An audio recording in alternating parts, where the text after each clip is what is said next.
নমস্কার বন্ধুরা, ব্রততিস কিচেনে আপনাদের সকলকে অনেক অনেক স্বাগত। আজকে আমি একটা দারুণ রেসিপি নিয়ে চলে এসেছি, সেটা হলো বেদানার জুস এবং আইসক্রিম।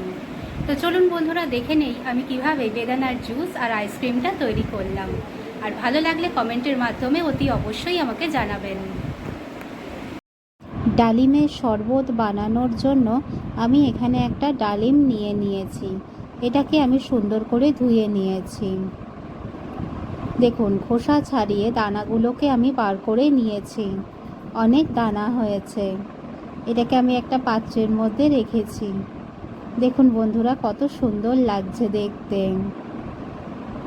এবার এগুলোকে আমি একটা মিক্সিং বোলের মধ্যে নিয়েছি। এবার আমি এর মধ্যে দিয়ে দিচ্ছি চিনি। বড় চামচের 1 চামচ চিনি দিয়ে দিয়েছি। আরও চিনি প্রয়োজন, তাই আমি এখানে আরেক চামচ দিয়ে দিলাম। এভাবে আমি 3-4 চামচ চিনি এর মধ্যে দিয়ে দেব। দেখুন বন্ধুরা, আমি চিনি দিয়ে দিচ্ছি এর মধ্যে।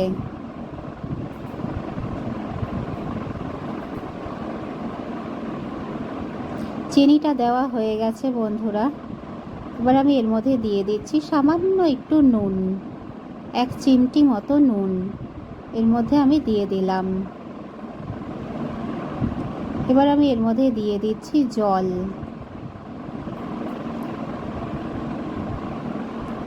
এবার একটা ঢাকনা লাগিয়ে আমি এটাকে সুন্দর করে পেস্ট করে নেব। পেস্ট করা হয়ে গেছে। এখানে একটা ছাঁকনি নিয়েছি। এর সাহায্যে আমি রসটাকে ছেঁকে নেব।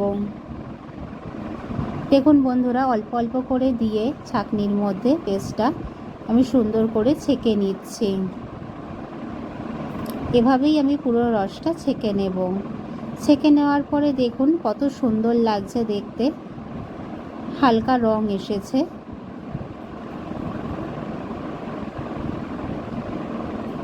এবার আমি একটা গ্লাসের মধ্যে এটা ঢেলে নেব।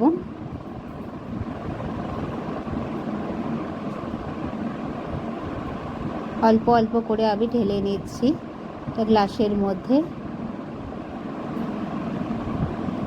দেখুন বন্ধুরা, আমি এটাকে সার্ভ করে দিয়েছি। কত সুন্দর লাগছে দেখতে। দেখুন বন্ধুরা, কত সুন্দর এটা তৈরি হয়ে গেছে।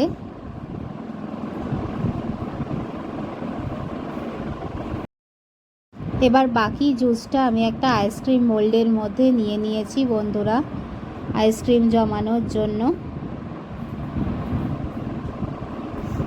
এবার ঢাকনাগুলো আটকে দিয়েছি। এগুলোকে আমি 7-8 ঘন্টার জন্য ফ্রিজে রেখে দেব। ফিরে এলাম বন্ধুরা 7-8 ঘন্টা পরে।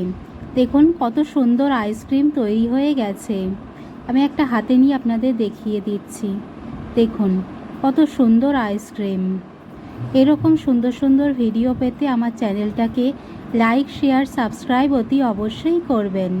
আপনারা সকলে ভালো থাকবেন। ধন্যবাদ।